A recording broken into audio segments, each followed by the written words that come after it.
सभी को प्रणाम। आज हम एक विषय लेके आए हैं आप सबके सामने कि 5 ऐसे पाठ जिनका हर रोज़ आप स्मरण करेंगे तो वो अलग अलग क्षेत्र में आपको समृद्धि देंगे, वृद्धि देंगे और आपके जीवन में एक अलग जीवन यापन और जीवन का जो जटिलताएं हैं उनको सरल बनाने में आपके लिए सहयोगी होंगे। ऐसा शास्त्रों में उल्लेख हैं। ये वो पुस्तकें हैं जिनका जाप करने से, पढ़ने से मन, वचन और कर्म से मनुष्य को शुद्धता प्राप्त होती है। सबसे पहले सनातन धर्म में श्री गणेश जी होते हैं, तो श्री गणेश रक्षा कवच ये पुस्तक है, आपको नज़दीकी मिल भी जाएगी। इसके पढ़ने से आपके जीवन में क्या परिवर्तन होंगे वो हम आपको बताते हैं। सबसे पहले आपके किसी भी कार्य में, आप कोई भी कार्य कर रहे हैं, बार बार उस कार्य में अड़चन पैदा हो रही हैं, आपके कार्य बनते बनते विचलित हो जाते हैं, रुक जाते हैं, उनमें अड़चनें पैदा हो जाती हैं, तो ये पुस्तक पढ़ने से आपके वो कार्य बनने शुरू हो जाएंगे। आप इसका कंटिन्यूज पाठ करना शुरू करेंगे तो आपके जीवन में समृद्धि आ जाएगी। दूसरा, मन का भय हटाने के लिए इस पुस्तक पढ़ने से, इस स्रोत का पाठ करने से आपके जीवन में भय की मुक्ति हो जाएगी और अपनी यात्रा मंगलमय होगी।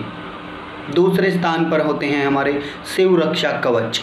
ये एक ऐसा कवच होता है जिससे मनुष्य के तन, मन और धन तीनों को मजबूती के लिए समर्पित होते हैं। दूसरा, पति पत्नी के बीच में प्रेम की अनुकृपा बनी रहती है जो शिव रक्षा कवच पढ़ते हैं उनके लिए, ठीक है। और भूत बाधा, स्त्री के रोग, ठीक है, गर्भ में बाधा, रोजगार में आ रही अड़चनों को दूर करने के लिए शिव कवच आप जरूर पढ़िए। एक बार अपने जीवन में आप ट्राई करके देखना, आपको बहुत ज़्यादा फायदा मिलेगा इन चीज़ों का जो हम आपको बताते हैं, ठीक है। फिर अगर किसी भी व्यक्ति को जमीन का कोई प्रभाव है तो उसके लिए है मंगल पाठ है, उनका पाठ करना चाहिए। मंगल जी का पाठ करोगे तो आपके जीवन में क्या होगा कि जो जमीन संबंधी केस चल रहे हैं उनसे आपको निजात मिल जाएगी।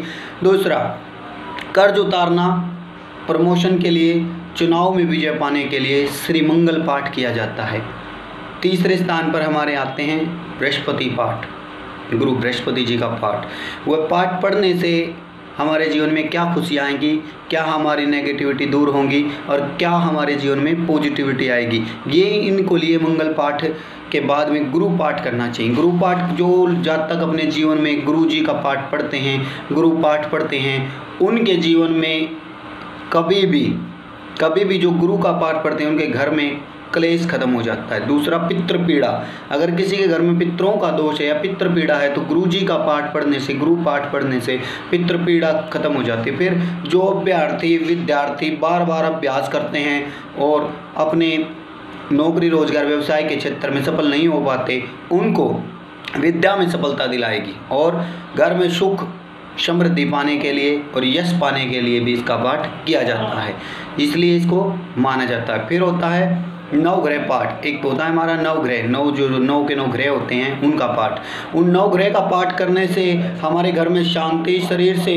कष्ट कटने लग जाते हैं और घर में जो अचानक से हानि होती है ना, चाहे स्वास्थ्यिक रूप से हो, चाहे मानसिक रूप से हो, या फिर घर में क्लेश बढ़ जाता है। कई बार इंसान बोलते हैं कि मैं सबके लिए कुछ करता हूँ लेकिन मेरे जीवन में उसका 1% भी नहीं मिलता, ठीक है। तो उन सब लोगों को नवग्रह पाठ करना चाहिए। इससे मनुष्य की खुद की आत्मा तृप्त होती है, जीवन में शांति, समृद्धि, वृद्धि का योग बनता है। तो जो मनुष्य इन मेरे द्वारा बताए गए पाठ और उसके बाद में होता है एक पाठ और जिसको हम बोलते हैं हनुमान चालीसा पाठ। जो हनुमान चालीसा का पाठ जिस घर में हर रोज किया जाता है उस घर से सभी प्रकार की नकारात्मक शक्तियां दूर होकर पॉजिटिविटी, सकारात्मक ऊर्जा प्रवेश कर लेती है। तो जो जब तक अपने घर में इन पाठों का या इन पुस्तकों के द्वारा अपने मुख से इनका भजन करते हैं या कीर्तन करते हैं, वहाँ पर जो नेगेटिव एनर्जियाँ होती हैं वो समाप्त होकर पॉजिटिविटी आनी शुरू हो जाती है। आप ये पाठ करके देखना, आपके जीवन में शांति, समृद्धि, वृद्धि, उन्नति प्रदान होगी। जय सिया राम।